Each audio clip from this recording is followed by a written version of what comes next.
بسم اللہ الرحمن الرحیم لا حول ولا قوة الا باللہ العلی العظیم اعوذ باللہ من الشیطان اللعین الرجیم بسم اللہ الرحمن الرحیم الحمد للہ الذی لم يتخذ ولدا ولم یکن له شریک فی الملک ولم يكن له ولي من الذل فكبره تكبيرا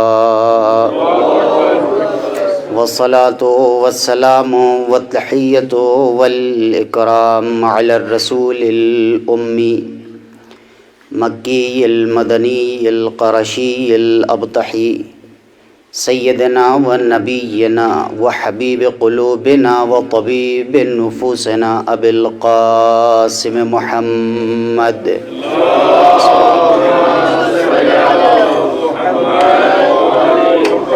وعلى أهل بيته الطيبين الطاهرين المعصومين المظلومين المنتخبين المنتجبين الذين أذهب الله عنهم الرجس وطهرهم تطهيرا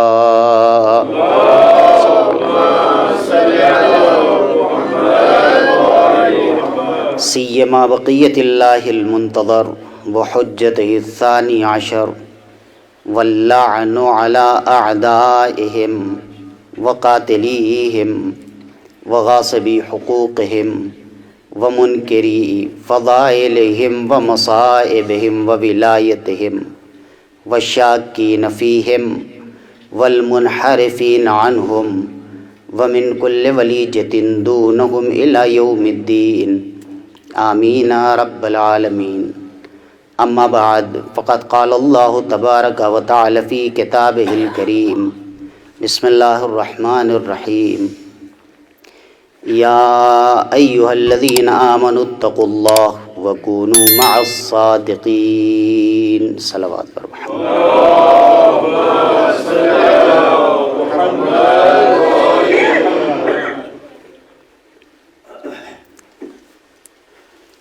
سورہ مبارک توبہ کی آیت نمبر 119 کہ جو مشہور قرآن کی آیتوں میں سے ہے،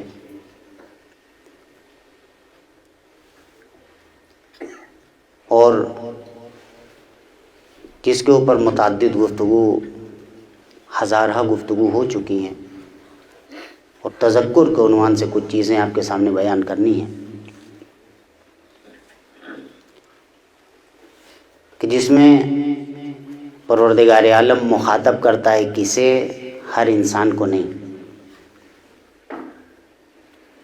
یا ایہا الذین آمنو، اے وہ لوگ کہ جو ایمان لے کے آئے، اے صاحبان ایمان۔ مخاطب کس لیے کر رہا ہے پروردگار؟ اتقوا اللہ، تقوی الہی اختیار کرو۔ کیوں تقوی الہی اختیار کرو؟ وجہ کیا ہے؟ وَكُونُوا مَعَ الصَّادِقِينَ، اس لیے کہ تمہیں سچوں کے ساتھ ہونا ہے۔ بغیر وضو کے نماز ہو سکتی ہے؟ کیوں؟ اس لیے کہ شرط صحت نماز ہے، شرط وقوع ہے۔ اگر نماز پڑھنی ہے تو اس کے لیے وضو ضروری ہے، طہارت ضروری ہے، بغیر طہارت کے نماز نہیں ہے۔ لا صلاۃ الا بالطہارہ، بغیر طہارت کے نماز نہیں ہے۔ جیسے مستحبی نماز فرض کریے، کوئی بھی آپ مستحبی نماز پڑھیں، واجبی نماز نہیں۔ مستحبی نماز میں قبلہ شرط ہے؟ نہیں، آپ کسی طرف بھی منہ کر کے نماز پڑھ سکتے ہیں، مستحبی، واجبی کی بات نہیں ہو رہی ہے۔ یہ اپنے بچوں کے لیے عرض کر رہا ہوں۔ مستحبی نماز میں قبلہ شرط نہیں ہے. مستحبی نماز میں رکوع شرط نہیں ہے. مستحبی نماز میں سجدہ شرط نہیں ہے. کچھ شرط نہیں ہے. آپ کھڑے ہو کے پڑھ رہے ہو، بیٹھ کے پڑھ رہے ہو، گاڑی چلاتے ہوئے پڑھ رہے ہو، سائیکل دوڑاتے ہوئے پڑھ رہے ہو، کرسی پر بیٹھ کے پڑھیں، لیٹے لیٹے پڑھیں، بستر پر پڑھیں، کہیں بھی پڑھیں، شرط ایک ہے. کیا؟ طہارت. توجہ فرمائیے گا. نماز کی شرط اولیہ طہارت ہے. اگر ایک آدمی کہے ہم طہارت نہیں کریں گے نماز پڑھیں گے، قبول ہے؟ کیوں؟ حکم ہے. جس طرح نماز کی صحت کے لیے شرط طہارت ہے، اسی طرح اہل بیت کی معیت کے لیے تقوی شرط ہے، ایمان شرط ہے. بغیر ایمان کے اور بغیر تقوی کے ولایت آل محمد انسان کے دل تک پہنچ ہی نہیں سکتی ہے. یہ اثرات ولایت آل محمد علیہ الصلوۃ والسلام ہیں. یا ایھا الذین آمنوا اتقوا اللہ وکونوا مع الصادقین. اے ایمان والو، آپ دیکھیں کہ عموم الناس سے خطاب نہیں ہے. اہل بیت کی معیت کے لیے کسے حکم دیا جا رہا ہے؟ صاحبان ایمان کو. جب صاحبان ایمان تقوی اختیار کر لیں گے تب اہلیت اس بات کی پیدا ہوگی کہ اہل بیت کی ولایت ہضم کر سکیں. بغیر ایمان و تقوی کے کوئی ہضم نہیں کر سکتا. تو جو فرما رہے ہیں، جب ایمان اور تقوی والا انسان اس مقام پر پہنچ سکتا ہے تب اس کا مرتبہ شروع ہوتا ہے. تو جس کے پاس نہ ایمان ہے نہ تقوی ہے وہ بیچارہ سوچ بھی نہیں سکتا ہے نا. کل ایک بات ہم نے عرض کیا تھا آپ کے سامنے کہ ولایت اہل بیت علیہ الصلوۃ والسلام ایک اہم چیز ہے. ہمیں معیت اہل بیت علیہ الصلوۃ والسلام چاہیے، مع الصادقین، سچوں کے ساتھ ہو جاؤ. کل یہ عرض کیا تھا کہ ہمارا جو موضوع رہے گا وہ معیت اہل بیت علیہ الصلوۃ والسلام ہے. سوال اسی آیت سے ریلیٹڈ، معیت اہل بیت کہاں، کب تک، کس حد تک؟ یہی ہے نا، اہل بیت کے ساتھ ہو جاؤ، ٹھیک ہے ہم ہو گئے، کہاں ساتھ ہو جاؤ، کیسے ساتھ ہو جاؤ، کن شرائط میں ساتھ رہو؟ یہی تو سوال پیدا ہوتا ہے. ہمارے یہاں گفتگو ہوتی نہیں اس کے اوپر. بھائی ہر چیز کی ایک شرط ہوتی ہے، بغیر شرط کے آپ اس کے اوپر کیسے پرکھیں گے؟ آپ سونار کے پاس جائیے تو سونا ایسے خریدتا نہیں ہے جب تک اسے پرکھ نہیں لیتا کسوٹی پر، ہے نا. یہ دنیا کی بات ہے کہ پہلے سونے کو پرکھا جائے گا کہ کھرا ہے یا کھوٹا. ہم کیسے سمجھ لیں کہ خدا ہر محبت کو قبول کر لے گا بغیر پرکھے ہوئے؟ وہ بھی کسوٹی پر تولی جائے گی، اور جب انسان اس میں کامیاب ہو جائے گا تو اس محبت اہل بیت کو اعمال کے تولنے کی کسوٹی بنائی جائے گی. تب دیکھا جائے گا اگر نماز ولایت اہل بیت کی کسوٹی پر کھری اترتی ہے تب قبول ہوگی، روزہ کھرا اترتا ہے تب قبول ہوگا. اسی لیے کہا جاتا ہے نا ہمارے مشہور، بے حب اہل بیت عبادت فائدہ ہی نہیں. آپ کرتے رہیے، ٹکر مارتے رہیے سجدے میں جا کے، کیا فائدہ ہے؟ معیت اہل بیت علیہ الصلوۃ والسلام معیت حجت خدا کے ساتھ عبادتیں قبول ہوتی ہیں. پچھلے سال یہی ولایت اہل بیت کے عنوان سے گفتگو کیا تھا، اس میں یہ آپ کے سامنے تفصیل کے ساتھ گفتگو کی تھی کہ شیطان اللہ کی بارگاہ سے کیوں نکالا گیا. توحید کا تو قائل تھا نا. ایک صرف تذکر کے عنوان سے یہ چیز عرض کر رہا ہوں. توحید کا قائل تھا نا, نمازیں پڑھتا تھا, سجدوں پہ سجدہ کرتا تھا. کس کے لیے؟ اللہ کے لیے. موحد تھا تبھی تو اللہ کے لیے سجدہ کرتا تھا, توحید کا قائل تھا. ہمارے سماج میں کتنے بڑے بڑے موحد ہیں, اتنے بڑے بڑے موحد ہیں کہ اللہ کے علاوہ کسی سے مدد مانگنا بھی شرک و کفر جانتے ہیں. جی ان سے بھی بڑا موحد تھا شیطان, جو اللہ کے علاوہ کسی کے آگے نہیں جھکنا چاہتا تھا, اور اس جھکنے میں وہ اللہ کا حکم بھی نہیں مانتا تھا. اسی جھکنے میں تو اس نے مسئلہ پیدا کیا ہے نا. تیرے مخلص بندوں کو نہیں بہکا سکوں گا. وہ مخلص بندے کون ہیں؟ انبیاء اور ائمہ علیہ السلام, یعنی نبوت کا بھی قائل تھا. قیامت تک کی مہلت مانگی, اس کا مطلب یہ کہ قیامت پر ایمان رکھتا تھا. یہ ساری چیزیں اس نے مانی, لیکن کیوں اللہ کی بارگاہ سے نکالا گیا؟ اس لیے کہ سجدے کرنے والوں کی معیت سے انکار کر دیا.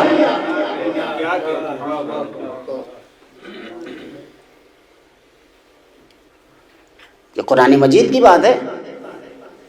خدا نے اس سے پوچھا کہ تو سجدے کرنے والوں کے ساتھ کیوں نہیں ہوا.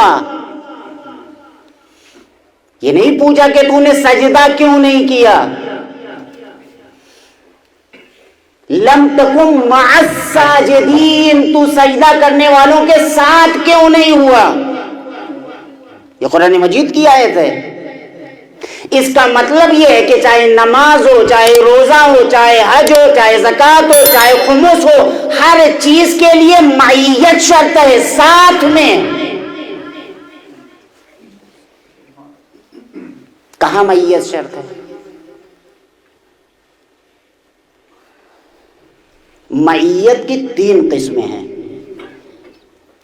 توجہ فرمائیے گا, چونکہ کل میں نے کہا تھا کہ آج سے باقاعدہ موضوع کا بیان ہوگا, باقاعدہ شروع ہوگا موضوع. معیت کی 3 قسمیں ہیں, ساتھ. پہلی معیت, معیت دنیاوی,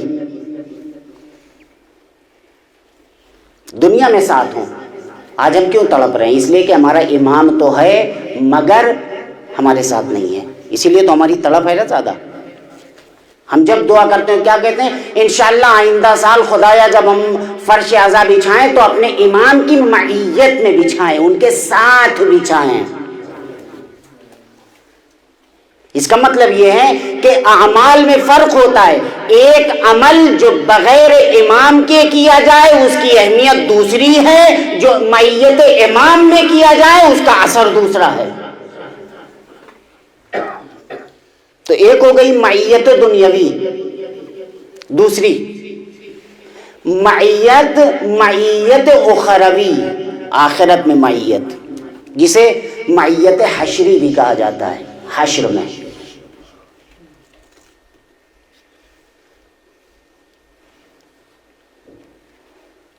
آپ زیارت مبارک عاشورہ پڑھتے ہیں برابر. اَيَجْعَلَنِي مَعَكُمْ فِي الدُّنْيَا وَالْآخِرَةِ. ہم یہ اللہ سے دعا کرتے ہیں کہ وہ ہمیں آپ کے ساتھ قرار دے. کہاں؟ فی الدنیا, دنیا میں بھی اور آخرت میں بھی. یہ 2 قسمیں ہیں, لیکن ایک تیسری قسم بھی ہے کہ جو معیت دنیاوی کو معیت اخروی کے ساتھ کنیکٹ کرتی ہے. بھائی ایک آدمی دنیا میں بھی ان کے ساتھ تھا تو کیا آخرت میں بھی ان کے ساتھ ہوگا؟ ضروری ہے؟ نہیں. کیا ہونا چاہیے معیت اخروی کے لیے؟ معیت حبی و معیت ولایتی ہونی چاہیے. جو پیغمبر اپنی آخری وصیت میں بتا کے گئے ہیں, انی تارک فیکم الثقلین کتاب اللہ و عترتی اہل بیتی ما ان تمسکتم بہما لن تضلوا بعدی ولن یفترقا حتی یردا علی الحوض. کہ قرآن و عطرت ایک دوسرے سے جدا نہیں ہوں گے، اور اگر ان کے دامن سے متمسک رہو گے تو میرے بعد گمراہ نہیں ہوں گے، یہاں تک کہ یہ تمہیں کہاں پہنچا دیں گے؟ تم خود بخود پہنچ جاؤ گے، بس ان کے دامن سے متمسک رہنا ہے نا۔ ان الحسین مصباح الہدی وسفینۃ، سب سامنے کی چیزیں ہیں، کوئی میں ایکسٹرا تھوڑی بیان کر رہا ہوں، وہی سامنے کی چیزیں ہیں، لیکن ان سامنے کی چیزوں کو ذہن سے قریب کرنا اصل مقصد ہوتا ہے۔ حسین ہدایت کے چراغ ہیں اور نجات کی کشتی ہیں، سفینہ۔ کشتی میں انسان باتوں میں کیسے بیٹھتا ہے؟ دریا میں گیا، باتوں میں سوار ہو گیا، کشتی اسے اپنے آپ پہنچا دے گی اس پر، اس کے مقصد تک۔ کشتی تو لکڑی کی ہے نا، سفینہ تو لکڑی کا ہوتا ہے نا، تو کیا پہنچا دے گا؟ سوال ہے آپ سے، ایسے ہی پہنچا دے گا سفینہ؟ نہیں۔ کیا ضروری ہے سفینہ کے لیے اور کشتی کے لیے؟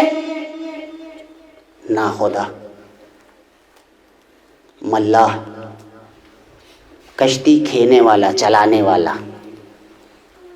وہ ضروری ہے۔ اور اگر کشتی چلانے والا حسین ابن علی جیسا ہو۔ اچھا ایک سوال آپ سے کرتے ہیں، یہاں الحمدللہ جتنے ہیں چھوٹے سے بڑے سب فلائٹ پہ بیٹھے ہیں،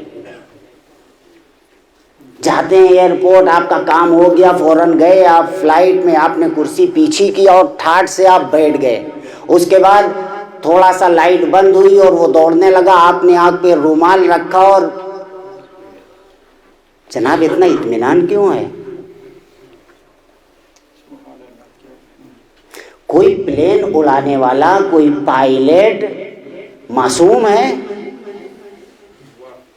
حجت خدا ہے، نبی ہے، امام ہے، آپ اتنے اطمینان سے کیوں بیٹھے ہوئے؟ ہول کیوں نہیں رہے؟ آپ نے کہا بھروسہ ہے اس کے اوپر، اس لیے کہ ہر آدمی، توجہ فرمائی گا، ہر آدمی پائلٹ نہیں بنتا ہے، امتحانات سے گزرنے کے بعد صلاحیت پیدا ہوتی ہے کہ اس کے اوپر اعتماد کیا جائے، تب اسے بنایا جاتا ہے ناخدا، یا اسے پائلٹ کب بنایا جاتا ہے؟ اب جسے خدا نے ناخدا بنایا ہو، جسے ذمہ دار کائنات خدا نے بنایا ہو، اگر اس کی کشتی پر انسان سوار ہو جائے تو کتنا پرسکون ہونا چاہیے۔ ایک صلوات پڑھے محمد و آل محمد پر۔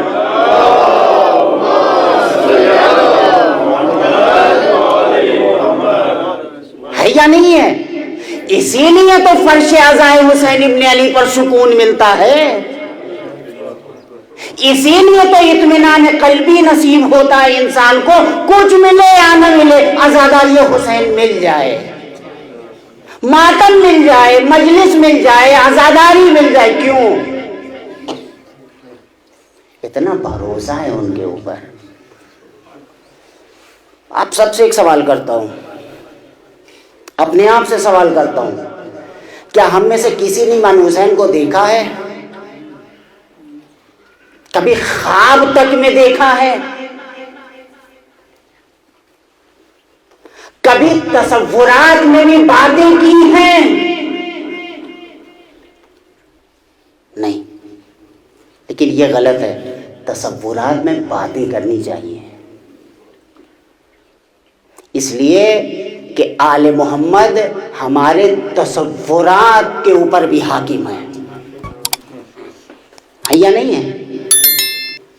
شاعر سے پوچھئے کہ جب اس کا کوئی اچھا شعر ہوتا ہے تو وہ اس کے ذہن کی اپج اور پیداوار نہیں ہوتی ہے، یہ آل محمد کی عطا ہوتی ہے۔ شاعر کے اندر اتنا کمال نہیں ہوتا ہے کہ وہ ان مفاہیم کو اپنے خاکی ذہن سے ادا کر سکے، وہ مفاہیم آگے روح الامین مدد کرتے ہیں تاکہ وہ اپنی زبان سے بیان کر سکے۔ تصورات میں ان سے باتیں کرنی چاہیے، ان سے گفتگو کرنا چاہیے، ان سے خالی ہمارے یہاں شاعر شعر پڑھ کے نکل جاتا ہے کہ وہ کیا ہے، وہ ناد علی پڑھتا ہوں صبح صبح مصلی پا میں نے، وہ کیا ہے، ہاں سویرے سویرے، سب پھیکم بھاگ ہے، کوئی نہیں سناتا ہے، لیکن سنانا چاہیے، حقیقت بتا رہا ہوں، کوئی نہیں سناتا ہے، یہ صرف زبانی جمع خرچی ہوتی ہے کہ ہم نے صبح میں گنگنایا علی کا قصیدہ، لیکن گنگنانا چاہیے اس لیے کہ درد دل ان سے نہ کریں گے تو کس سے کریں گے؟ ان سے اپنی ضروریات بیان نہیں کریں گے تو کس سے کریں گے؟ یہی تو سب کچھ ہے۔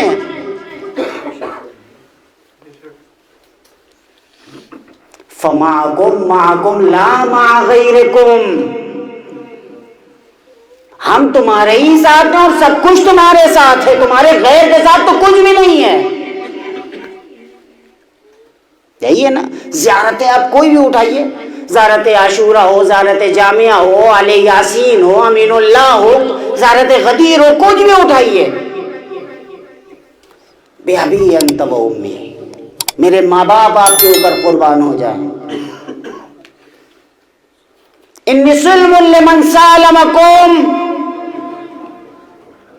وحرب لمن حاربکم، جس نے آپ سے صلح کی ہم بھی اس کے اوپر راضی، جس نے آپ سے جنگ کی ہم بھی اس سے جنگ کی حالت میں ہیں،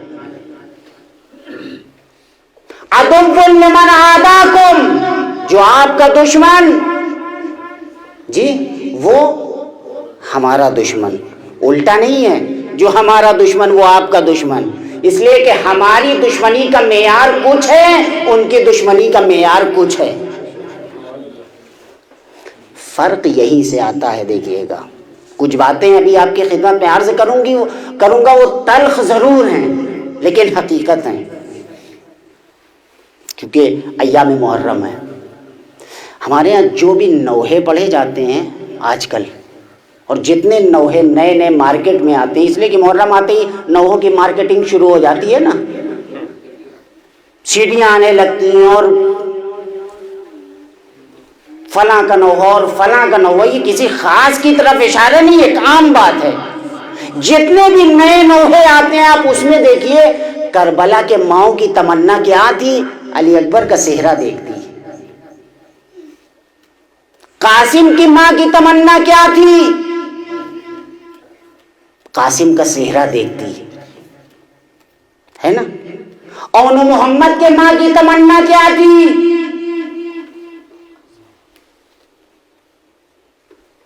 کنگنا دیکھتی، صحرا دیکھتی، مہندی دیکھتی، یہی ہے نا، وجہ کیا ہے؟ یہ تحریف کربلا ہے۔ ہم کہتے کیا ہیں کہ جو آپ کے ساتھ صلح کی حالت میں ہے ہم اس کے ساتھ صلح کی حالت میں ہیں، جو آپ کے ساتھ جنگ کی حالت میں ہے ہم اس کے ساتھ جنگ کی حالت میں ہیں، جو آپ کا دشمن ہے ہم اس کے دشمن ہیں، جو آپ کا محب ہے ہم اس کے محب ہیں، لیکن جو آپ کا کلچر ہے وہ ہمارا کلچر نہیں ہے۔ ہم اہل بیت کو اپنے کلچر میں ڈھال کے دیکھتے ہیں، اپنے کو اہل بیت کے کلچر میں ڈھال کے نہیں دیکھتے۔ شاعروں کی ذمہ داری کیا ہے؟ شاعر کی ذمہ داری ہے کہ اپنے کو اسلامک کلچر میں ڈالے، وہاں پر رکھے، اس کے بعد شعر لکھے، نہ کہ اگر ہمارے یہاں رسمیں مہندی کی اور کنگنا کی اور سہرے کی تو یہی رسمیں ان کے یہاں بھی رہی ہوں گی۔ جناب سکینہ آتی ہے جناب قاسم کے پاس، بھیا میں تمہارا سہرا دیکھتی، بھیا نہیں، نامحرم ہے ان کے لیے بھائی، یہ ہمارا کلچر نہیں ہے، یہ آل محمد علیہ السلام کا کلچر ہے۔ ہم اپنے کلچر کے اعتبار سے اہل بیت کو نہ دیکھیں، اہل بیت کو اسلامک کلچر کے اعتبار سے دیکھنا چاہیے۔ ایک صلوات پڑھیں محمد و آل محمد۔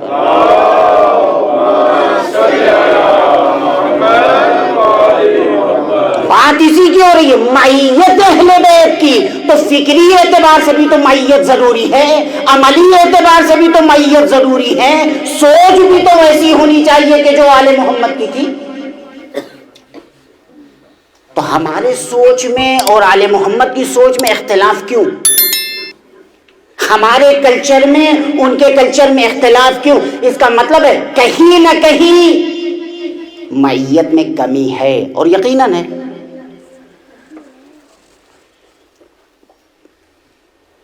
اس معیت کی کمی کو پورا کرنے کے لیے ہم کہتے ہیں اللہم عجل لولیک الفرج۔ سوچ رہے ہیں آپ؟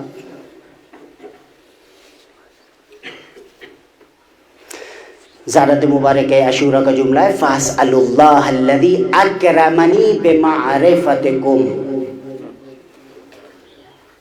ہم اللہ سے دعا کرتے ہیں کیا؟ اکرمنی بمعرفتکم، کہ وہ ہمیں تمہاری معرفت نصیب کرے۔ معرفت اہل بیت انسان کو بزرگی عطا کرتی ہے۔ اکرمنی، ہمیں اہل بیت کی معرفت کے ذریعے صاحب کرامت بنا دے۔ صرف اہل بیت کی محبت نہیں، ان کی معرفت نہیں، آگے سنیے وَمَعْرِفَتِ أَوْلِيَائِكُمْ، اہل بیت کے چاہنے والوں کی معرفت بھی انسان کو بزرگی عطا کرتی ہے، کمال عطا کرتی ہے۔ اہل بیت کے چاہنے والے اہل بیت نہیں ہیں، اہل بیت کا مقام و مرتبہ تو بہت اونچا ہے، ان کے غلاموں کے اندر اثرات یہ ہیں، ان کے چاہنے والوں کے اندر اثرات یہ ہیں، جو اس بحر بے کراں سے اپنے وجود کو ملا دے وہ کرامت کی اس منزل پہ پہنچ جاتا ہے کہ اس کی معرفت ضروری ہو جاتی ہے۔ وَالْبَرَاءَةِ مِنْ أَعْدَائِكُمْ، تیسری چیز معرفتکم ومعرفت اولیائکم ورزقنی البراءۃ من اعدائکم، تمہارے دشمنوں سے اظہار براءت،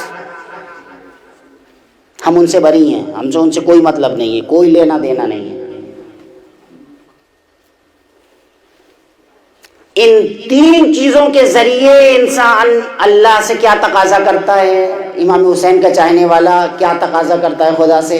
ان یجعلنی معکم فی الدنیا والآخرہ، کہ ہمیں دنیا میں اور آخرت میں آپ کی معیت عطا کرے۔ اس لیے کہ انسان کی زندگی کا مقصد ہی یہی ہے کہ اہل بیت کا ساتھ ہو، اس کے علاوہ اور کیا مقصد ہے؟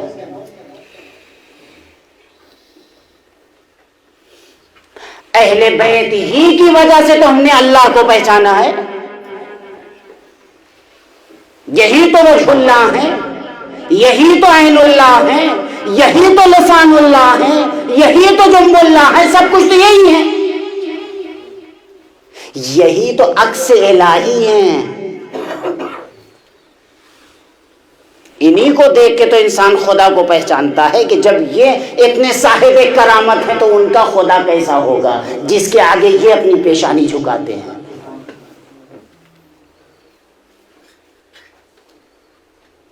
انسان کو صاحب کرامت کون سی چیز بناتی ہے؟ معیت اہل بیت۔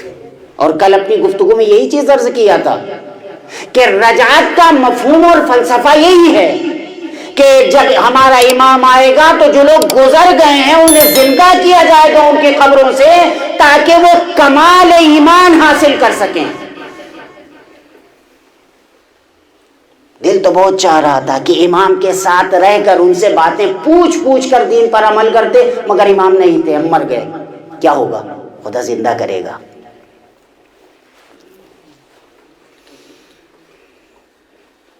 یہی نہیں، روایت کے اندر ہے کہ فرشتے قبر میں مومن کو جگائیں گے، پوچھیں گے امام کو ظہور ہو گیا، سونا ہے کہ جانا ہے؟ یہ کمال کس کا ہے؟ عبد الغنی، عبد الحی، عبد اللطیف کا نہیں ہے، یہ آل محمد کے چاہنے والوں کا نصیب ہے کہ فرشتے قبر میں آ کے ان سے کہیں گے سرکار سوئیں گے کہ جائیں گے؟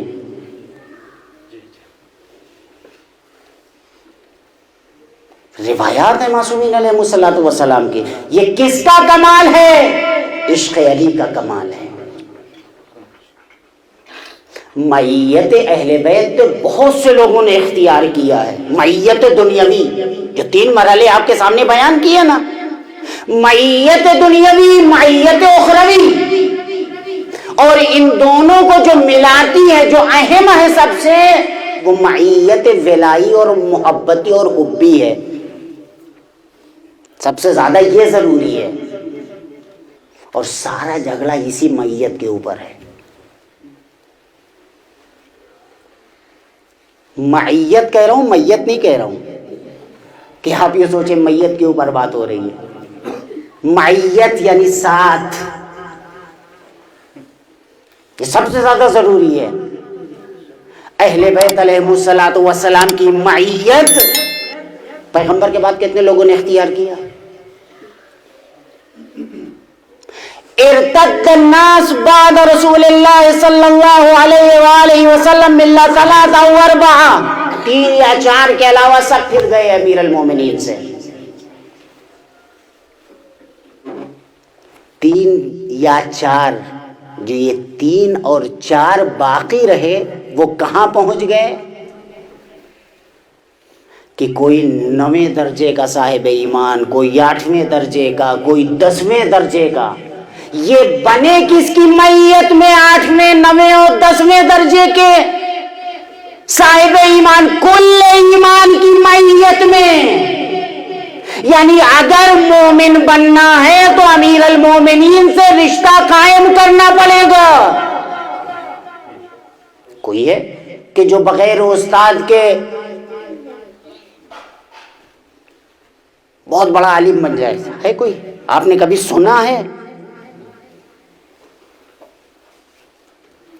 یہ تو خالی پیغمبر اکرم کا شرف ہے، اہل بیت علیہ الصلوۃ والسلام کا شرف ہے کہ جن کا کوئی استاد نہیں تھا، جن کے پاس علم لدنی. ایک صلوات علی محمد و آل محمد پر.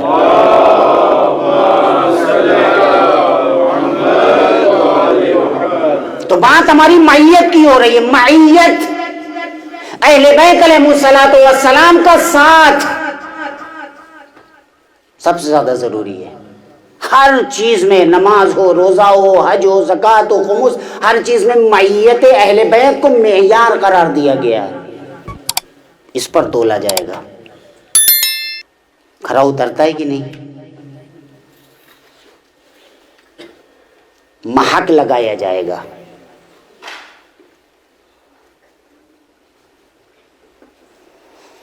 اول ما یسأل العبد عنہ یوم القیامت، سب سے پہلا سوال جو روز قیامت بندے سے کیا جائے گا وہ کس چیز کا ہے؟ عن حبنا اہل البیت. سب سے پہلا سوال ہم اہل بیت علیہ الصلوۃ والسلام کی محبت کے بارے میں، پہلا سوال.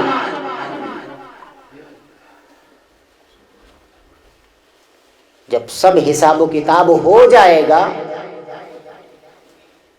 اور جنت و جہنم تقسیم ہو جائے گی اور کچھ لوگ سر جھکا کے چلنے لگیں گے داڑھی پر ہاتھ پھیرتے ہوئے، جنت مل گئی. خدا کہے گا وقفوہم، روکو انہیں، انہم مسئولون. ابھی ایک اور آخری سوال بچا ہوا ہے.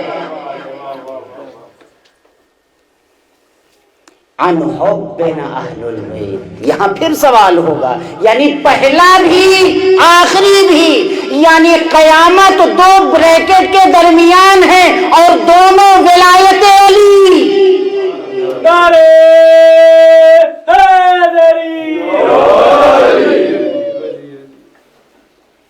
دونوں طرف سے گری ہوئی ہے. اگر ولایت امیر المومنین ہے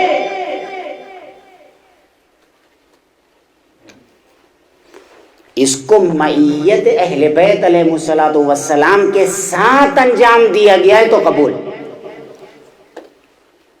اچھا ایسا بھی نہیں، ہمارے یہاں ولایت کا مفہوم کیا بتائے؟ محبت.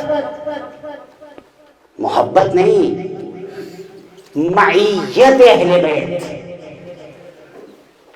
ہر عمل ان کی تاسی میں، نہیں تو اگر محبت اہل بیت معیار ہوتا تو ہمارے بڑے بھائی بھی کہتے ہیں کہ ہم محب اہل بیت ہیں، مگر جب فقہی مسائل کی بات ہوتی ہے تو کوئی فقہ فلاں پر، کوئی فقہ فلاں پر، کوئی فلاں کی فقہ پر عمل کرتا ہے۔ کہاں ہے جعفر صادق؟ کہاں ہے امام باقر؟ کہاں ہے امیر المومنین؟ کسی کی حدیث تب نظر نہیں آتی، تب فلاں صاحب بڑے پیر، اور تب چھوٹی چھوٹی دکانیں بڑی دکھنے لگتی ہیں۔ دیکھیے یہی المیہ ہے نا کہ رشتہ جن سے خدا نے بنانے کا حکم دیا ہے ہم ان سے رشتہ نہیں بناتے، جن سے خدا نے دور رہنے کا حکم دیا ہے ہم ان سے قریب ہوئے جا رہے ہیں۔ برات کس لیے ہے؟ یا مثال کے طور پر کر جو ہم نے بات کہی تھی کہ ہم ہر روز کہتے ہیں جب زیارت پڑھتے ہیں یا لیتنی کنت معکم، ہمارے عمل تو ہیں نہیں، ہمارے کردار تو ہیں نہیں، پھر ہر روز معکم معکم یا لیتنی کنت معکم یا لیتنی کنت معکم اثرات ہوتے ہیں۔ ایک آدمی آیا مسجد سے، اس نے کہا مسجد کے پاس بہت بڑا ایکسیڈنٹ ہو گیا ہے۔ جھوٹ، توجہ فرمائیے گا، کچھ نہیں ہوا ہے لیکن آ کے جھوٹ بولا۔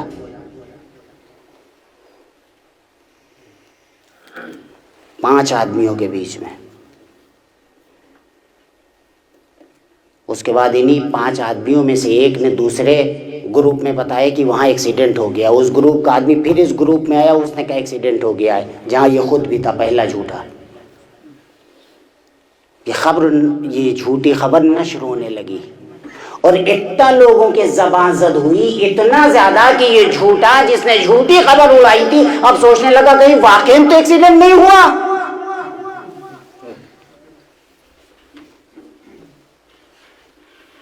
خود جھوٹا مذبذب ہو گیا۔ جانتے ہیں یہ سائیکولوجیکل اثر ہوتا ہے۔ اتنا زیادہ یا لیتنی کنت معکم فافوز معکم کی تکرار کرو کہ آخر میں خود ہی مذبذب ہو کے عمل کرنے پر مجبور ہو جاؤ۔ اثرات ہوتے ہیں۔ کیوں کہا جاتا ہے زیارت امام حسین علیہ السلام کرو، برس میں 3 مرتبہ کرو، برس میں 1 مرتبہ کرو، غریب ہو تو ادھار لے کے جاؤ، قرض لے کے جاؤ، کس لیے؟ اثرات ہیں معیت اہل بیت علیہ السلام کے، جو انسان کی روح اور روان کے اوپر مترتب ہوتے ہیں۔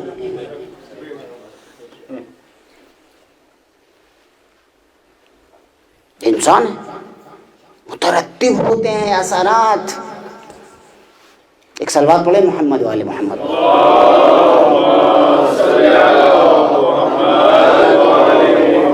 معیت اہل بیت کے اثرات کیا ہے؟ آپ کے سامنے ایک روایت جو خصوصاً کل اول محرم کی ہے، جناب ریان بن شبیب کی۔ آتے ہیں 8ویں امام کی خدمت میں، امام نے فرمایا ریان بن شبیب تمہیں معلوم ہے آج کا دن کون سا ہے؟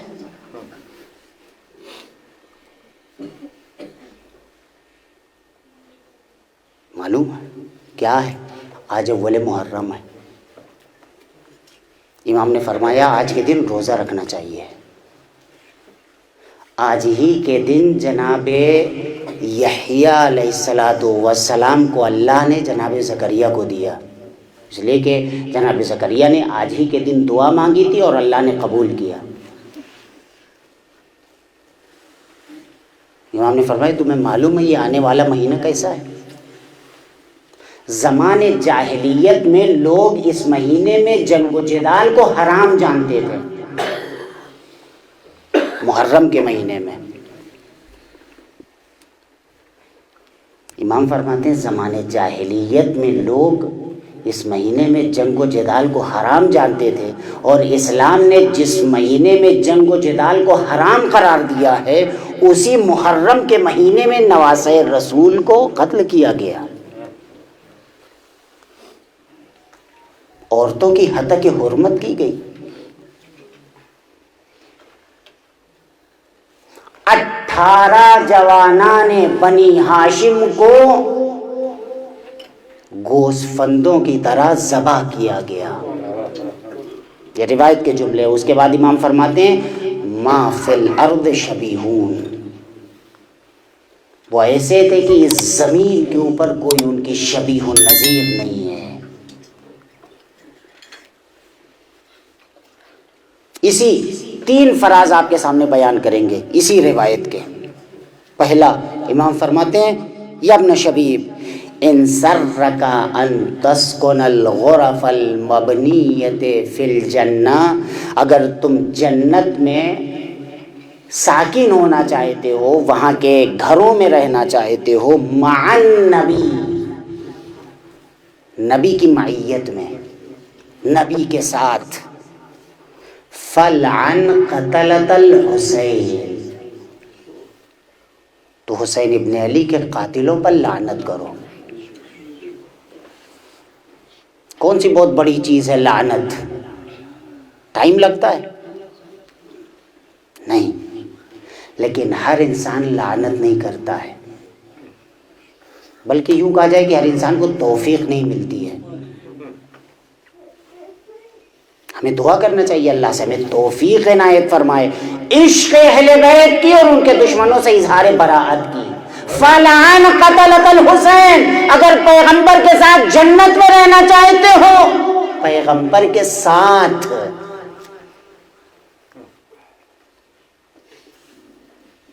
بغیر پیغمبر کے جنت کی نعمتوں کا مزہ نہیں ہے. وہ تو جنت کی باتیں چھوڑ دیجئے، بغیر عزاداری حسین کے اس دنیا کا کچھ مزہ ہے؟ بغیر مجلسوں کے اس دنیا میں کوئی لذت ہے؟ نہیں. تو بغیر آل محمد کے جنت کی نعمتوں کی کیا حقیقت ہے؟ وہ تمہارے بڑے بھائی جنت، حور، غلمان، یہ وہ اس کے پیچھے بھاگتے ہیں، ہمیں بس حسین دے دو، یہی جنت ہے.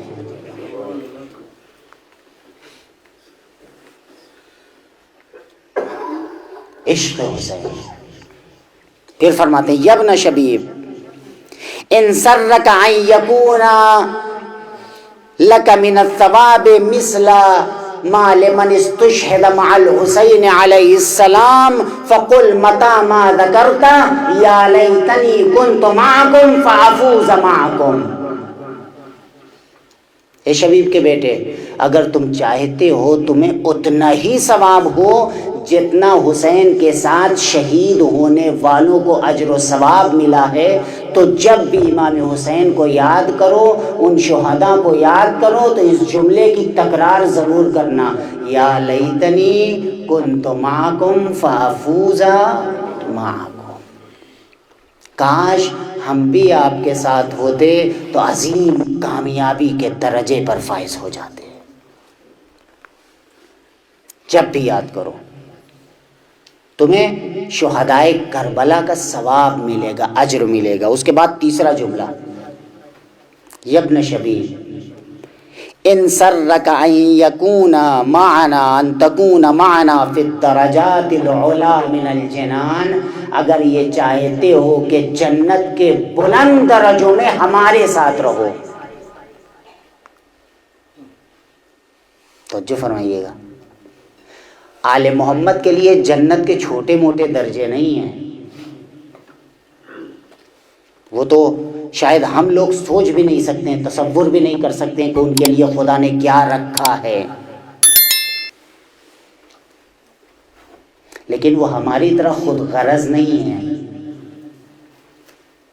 سوچئے معیت اہل بیت کا اثر کیا ہوگا. یہاں آپ ان کے ساتھ رہیے، وہاں وہ اپنے ساتھ آپ کو رکھیں گے. یہاں آپ انہیں نہ بھولیے، وہاں وہ آپ کو نہیں بھولیں گے. معیت اہل بیت. فرماتے ہیں اگر چاہتے ہو جنت کے بلند درجوں میں ہمارے ساتھ رہو، فاحزن لحزننا وافرح لفرحنا. بڑی بات نہیں ہے، لیکن سنگین بات ہے، ہماری خوشیوں میں خوش ہونا، ہمارے غم میں غم زدہ ہونا۔ صرف اتنا سوال کیا امام نے۔ جنت میں ہمارے ساتھ رہنا چاہتے ہو نا، ہم لے جائیں گے، اپنے ساتھ رکھیں گے، مگر یہ یاد رکھنا فاحزن لحزننا، ہمارے غم میں غم زدہ ہونا، وافرح لفرحنا، ہماری خوشیوں میں خوش ہونا۔ فرماتے ہیں وعلیک بولایتنا، ہماری ولایت سے غافل نہ ہونا، تم پر واجب ہے ہماری ولایت۔ فلو ان رجلا تولا حجرا، اگر کوئی انسان کسی پتھر سے بھی محبت کرے گا تو لحشرہ اللہ معہ یوم القیامہ، تو خدا اس پتھر کے ساتھ اسے قیامت کے دن محشور کرے گا، اٹھائے گا۔ جب ایک پتھر سے محبت کرنے والا پتھر کے ساتھ اٹھایا جائے گا تو صاحبان کرم کے ساتھ محبت کرنے والے، فرزند رسول، ہم نے تو بچپنے سے آپ ہی کا نام سنا ہے، ماں لوریاں دیتی تھی تو آپ کے نام سے، دودھ پلاتی تھی تو آپ کے نام سے۔ ہم نے تو اس وقت ماتم کرنا سیکھا جب ہمیں سننا اور بولنا بھی نہیں آتا تھا، تب ماں ہمارا ہاتھ پکڑ کے ہمارے سینے پہ مار کے یا حسین کہتی تھی۔ یہ عشق حسین ہے جو ہمیں یہاں کھینچ کے لایا ہے نا، وہی حسین ہے۔ ان حسین کیست کے عالم ہمیں دیوانے اوست، یہ حسین کون ہے کہ پوری دنیا جس کے پیچھے پاگل ہو گئی ہے۔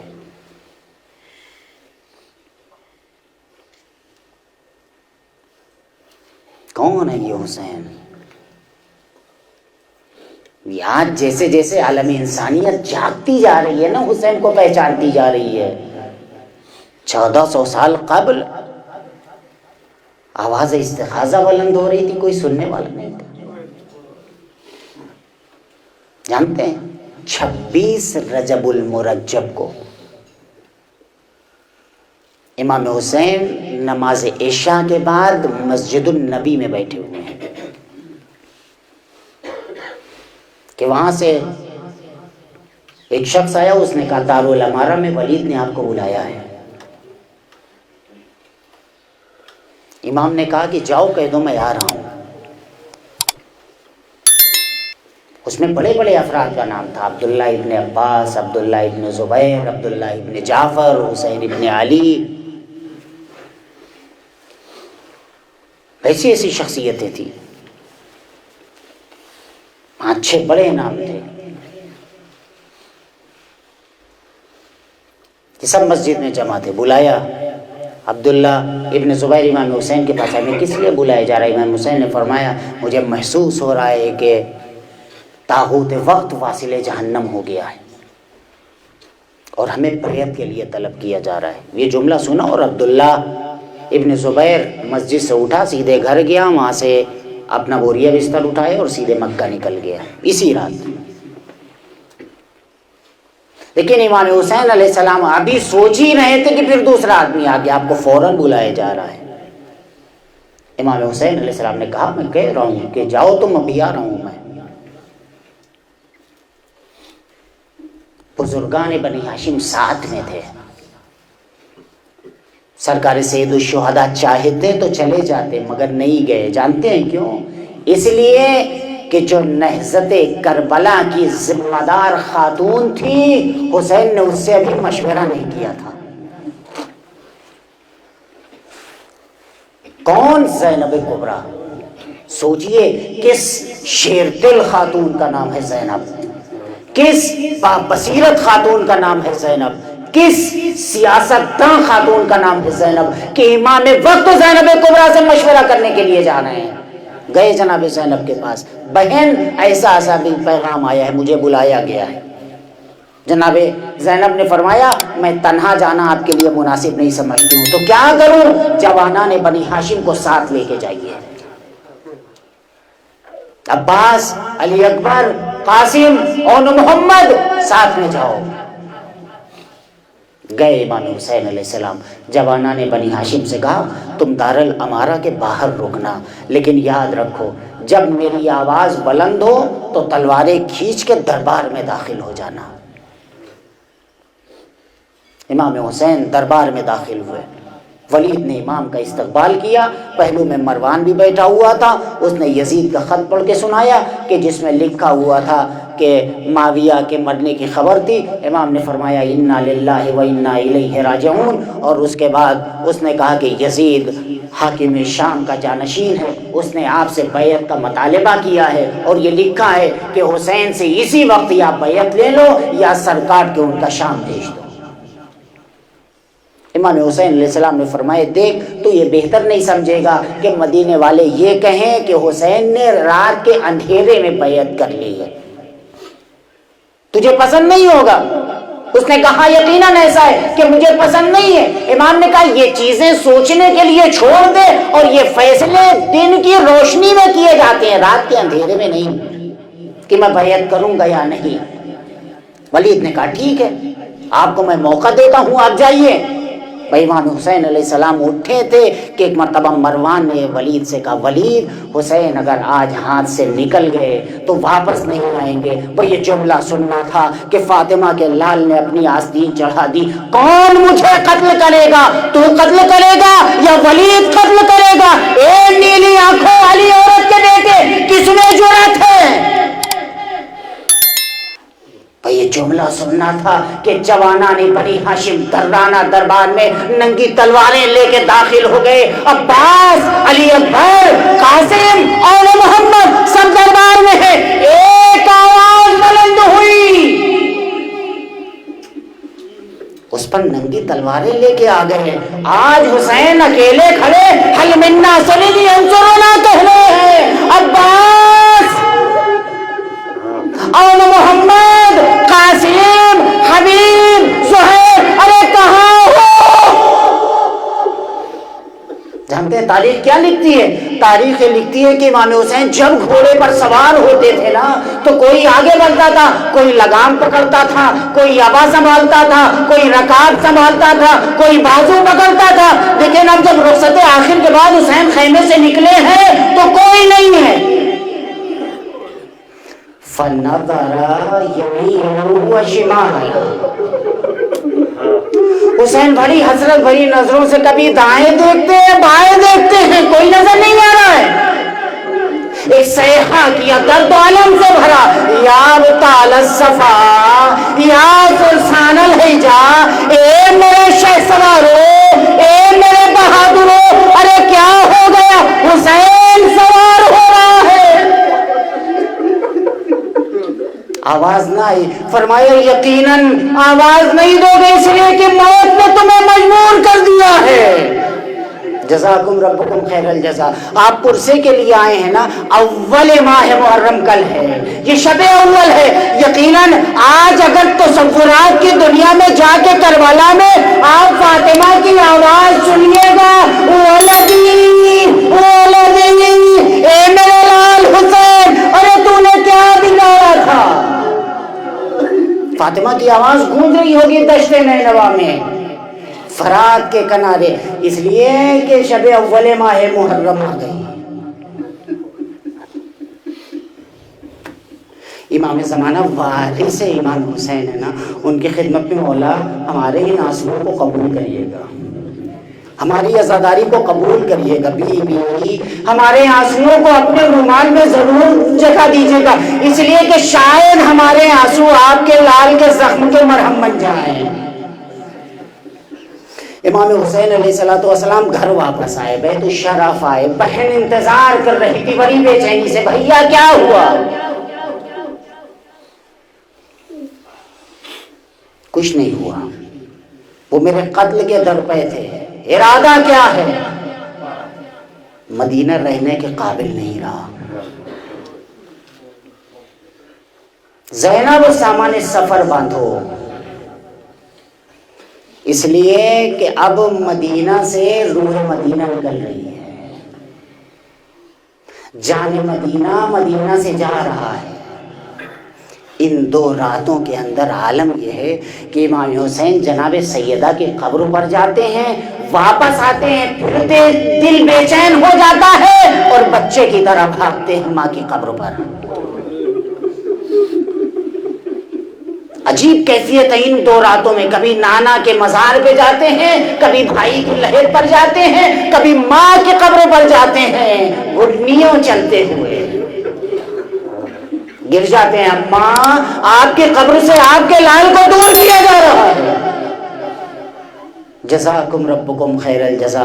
امام حسین علیہ السلام مدینے سے جا رہے ہیں، سامان سفر تیار ہوا اور مفصل داستان لکھی ہوئی امام حسین علیہ السلام کی رخصتی کی میں تفصیل سے نہیں بیان کروں، بس ختم گفتگو۔ جان مدینہ جا رہا ہے، ایک ایک کر کے بیویاں سوار ہونے لگی۔ جانتے ہیں کون سوار کر رہا تھا؟ جناب زینب کبریٰ۔